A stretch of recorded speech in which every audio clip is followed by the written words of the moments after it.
Start, could you introduce us to the Exorcism of God and your character in the film? Sure. My character is a gentleman named Father Peter Williams, and he is a Catholic priest who I think the backstory I made was that he was an orphan as well, and that's why he partly runs this orphanage, and that Father Michael took him under his wing, and because of his tutelage and his love, he became a priest himself. And so he is now in Mexico, and he's fallen in love with these people since he was in his early 20s. And he's seen how this country has been a really challenging and difficult place for people to live. And he feels like he can give more and be of more service to the people there than he can back in the United States. So he's committed his life to helping these people, and along the way he encounters some possessed demons that need to have exorcisms done on them, and some of them go well and some of them don't. And I don't want to give away spoilers to the film because I feel like there's a lot of really good twists and turns within the Yeah. movie. I want people to experience for the first time. But it's about a man who's committed himself to God, and who wants to do the best he can with his time on this planet to make the most change for the people that are dear to him. And he's also at the same time dealing with some significant sins that he did in the past that are haunting him and making him question whether he can how much he can be of service to people, how effective he can be as a priest, knowing that he's in a certain way rotten to the core, because he hasn't dealt with the sin that he's tried to deal with but hasn't been able to deal with it in the proper Catholic ways. So he's a man who's carrying around this cross on his shoulder, this sin, and yet at the same time trying to help everybody else. So while he's weighted down with his own trauma and resentment and anger at himself, he's trying to send and give as much love to the people and to the community so that he can lift them up, and hopefully at the same time, besides lifting them up, it helps take the weight of this sin off himself. But unfortunately it doesn't work that way, and he has to go through the trials by fire. Mhm. You've done it all throughout your career. What was it about this particular project and character that stood out to you? It's I feel like there's not many opportunities for people to get a chance to play a role like this that goes from where it starts, where I'm younger, 25, to Yeah. someone who's now in his early 40s, and to have that range, and not only have that range of time, but then have the range of going from pure to unpure, back to pure, and then and the shifting of that, and the scope of that as an actor was very challenging and very exciting. And not only that, but some of these scenes are just crazy. So these scenes are like bananas. So to do these scenes and then not only be speaking in Spanish and Latin on certain scenes as well, and then combine that with speaking English, it's just, and then combine it with the scope. We have scenes where there's 100 extras, and this is not a huge budget horror movie. So to have the massive scope and these universal themes of being pure of heart, of being a man of God, or a human of God, what it means to be a human being and to do the best you can, and then these themes of corruption, and these themes of being a man of God, or being a Christian. And I feel like they were all immersed within this one story. So you have things that are very small. It's a small town. You have things that are very personal. You're dealing with children, you're dealing with an orphanage, and then you have these massive themes of Catholicism, dealing with Christianity, and dealing with right and wrong. And so it's like a epic film wrapped within a small world that continually expands and expands until the end. And so I feel like so many horror movies are like, 6 people in a cabin, and there's one dude out there, a crazy redneck, who's trying to kill them all, and it's the girl's all birthday. So I feel like this movie not only honors the Exorcism movies by having literally scenes that are an homage to The Exorcist, or there's shots that are like literally a remake of that shot. And there's the tropes of exorcism movies, there's the things we've seen before, and then there's all these new things that we've never seen before in an exorcism movie. So I feel like those are the reasons why this movie's done so well. Yeah. And throughout the film, we see your character come to terms with his past and his actions. And you do such a brilliant job displaying that throughout the film. How did you create the space for yourself to dive into the wide range of emotions that your character undergoes throughout the film? That's a good question. Well, first, I mean, I guess this is more like a real true actor answer. So first, like what a lot of people do is they look for things in their life that they connect to, like they personalize it. So for me, there's a lot of my character has a lot of shame. So there were moments where I felt deeply shamed in my life, and so I would use those as jumping off points. And then if I wanted to try and expand that so that it wasn't just a memory from when I was 12, uh, that have it feel more resonant, I would then use my imagination to imagine me being in those circumstances and imagine what I would feel. So Magali, for instance, I made somebody else that I cared about, and then I would connect that back to the film and connect to the experience of if I had done that to someone I knew, and what would that make me feel, and if it was more current. And then so it's kind of like for me, part of the process as an actor for me has been that it's not straightforward for me. I have I have ADD, and I have some, and so it's caused me to have certain things that are more challenging. So like when certain teachers teach you one way, and these ways don't work for me. So I've had to learn a lot of by butting my head against the wall, to be Mm. honest, and slowly finding ways that seem to work, that help me connect to something. I mean, I wish it was just like done, download, got it, I'm here, let's go. But that's not the way that it has been for me. So what I've really come to realize more and more is that the imagination work is what helps me, but it's also really hard work. It's not easy to do. It takes an incredible amount of focus and concentration. And for someone who has ADD, it's not the easiest thing in the world.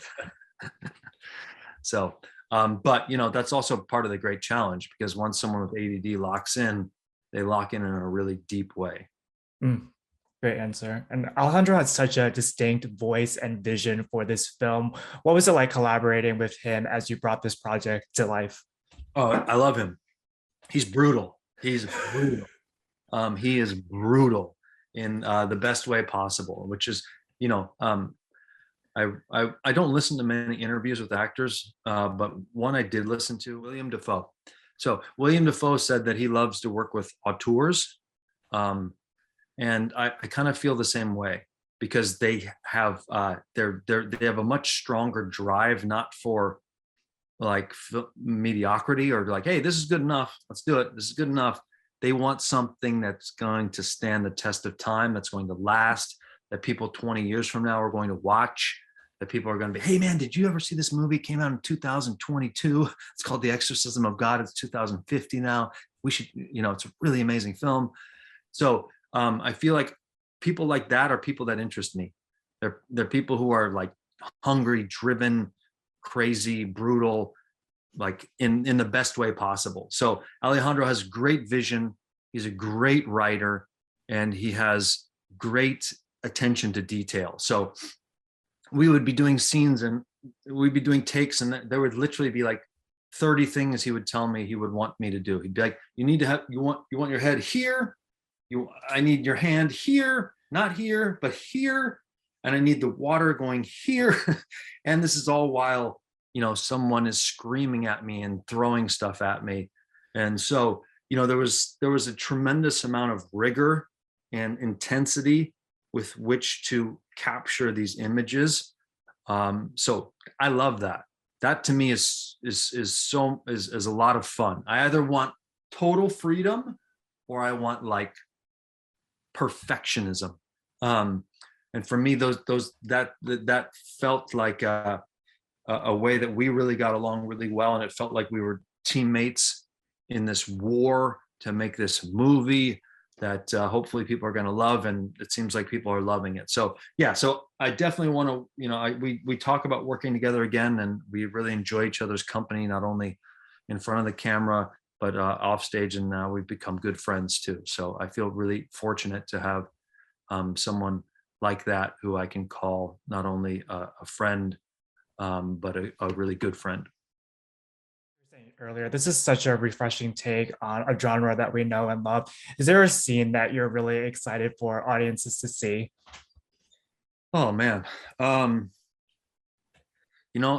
love the first exorcism scene. I think that's an Mhm. incredible scene. I think like within the first, that's like you don't even know the movie yet, and you have that scene, and you're like, what? And then the title comes, and you're like, whoa, this is crazy. Because often that scene is what would be the Yeah. ending scene, and you're like, dude, this is just the beginning. What the f? And then the scene at the end between myself and some of these possessed people is, I think, an incredible scene as well. There's just there's a lot of scenes, and there's scenes that were cut that are also really good, that'll be in the Blu-ray of deleted scenes. There's Mm. a lot of deleted scenes that are great, that didn't make the cut for various reasons. So I'm excited to see what people think of those scenes too, that people watch this movie and then they want to get the Blu-ray, because there's a lot of other material on that, and including what's really cool is the behind the scenes, because there you can see, like Alejandro was saying, you see the front, you see on camera, and you're like, oh, this looks like a big budget movie. And then you see behind the camera, and you're like, whoa, this looks like a low budget movie. And it's really cool to see that, because it not only do you does it impress upon you like how good of filmmakers Alejandro are, and the DPR, who's also Venezuelan, but how everyone works so well together to create something that has a big budget look Mm. and value, but wasn't. Yeah, you're no stranger to the horror genre. What is it about this genre that excites you as a creative? Hmm. You know what it is? I feel like it's the life and death stakes of something. I feel like it's immediate. It's it's dynamic. It's highly charged, and it feels for someone like me, um, who in a certain way wants and craves things of high danger, that it fits me. Like I surf, and it's something that is therapeutic to me, because one, it's the ocean, and two, it's also because it's scary and exciting. And I feel like horror films have that, and they're, in a way, they're almost like also like classical theater. They're like Shakespeare. They have high high elements of stakes of life and death. And if they're done well, like this film, they don't come off cheesy. They don't Yeah. come off like a I hate to like some stupid movie where you're like, oh, this was just scares and dumb stuff, and like this is stupid. And I feel like this is a real meal that people can enjoy and rewatch and get more understanding of it later, because there's a lot of interweaving of characters within Camilla and Magali, and the relationships between them from the past to the present.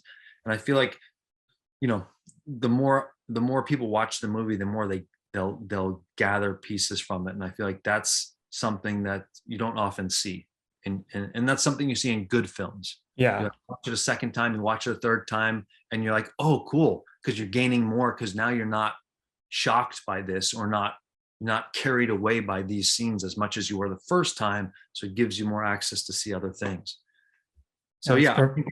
I think it's a great film, and I'm really proud of it. And I'm happy you got to watch it this morning before after Aruba, and that's awesome. Yeah, it's a perfect segue to this last question for you. But the film does such a brilliant job balancing these supernatural elements and what you expect from an exorcism film with this kind of more grounded drama. How were you all able to maintain that throughout the film, both as an actor and also working with Alejandro? Well, I mean, first of all, I think he cast really well on this. He cast, Joseph Marcel, who is also himself a classical theater actor. He's in the Globe. I think it's the Globe Theater Company he's a part of with Mark Rylance, and so he's continually doing classical work. And this film has and requires someone with a real classical sense of training to be doing these prayers. It's almost like we're magicians or wizards, kind of like in Lord of the Rings. We're casting spells, and we're holding these demons and holding them back. And so I feel like that was a great choice, and Maria Gabriella was a really great choice for that role because of her. She's just such a great actor, and she came so prepared. She was there from day one, just all 100% committed. And I feel like the three of us and Iran Castillo were really well cast, and Iran and I had a great chemistry together. We just met, and we instantly felt very safe with each other, and it felt like we had a long bond. So, sometimes it's just luck of the draw, and you want to say, they were a genius and they cast these people, but you can say that. So you could say that Alejandro has really good instincts, that he put together people without them knowing each other, and to have them have good chemistry. Because I feel like Joseph and I have a good chemistry. It feels like we've known each other for a long time, and it feels like when we meet each other again, it feels genuine. And me and Magali have this feels like an unrequited relationship, and that's true. So these are all things that I feel like, one, it's due to Alejandro's taste. Two, it's because the actors were open enough and lucky enough to have connections that were unspoken before we started the film. And then Alejandro, we did exercises before we filmed for a few days that helped strengthen those relationships. And I think you see that on the screen. I don't think you see relationships that don't have chemistry. And I feel like that makes a difference. It's those aspects where you take 1 + 2 and it doesn't equal 3; it actually equals 4. And it's the unspoken things that I feel like is also why this movie is resonating with people, besides Yeah. these amazing scenes that you've never seen before too, and you're like, what the heck is going on in this scene? So it's like, there's so many elements working for it, and Alejandro's a freaking genius.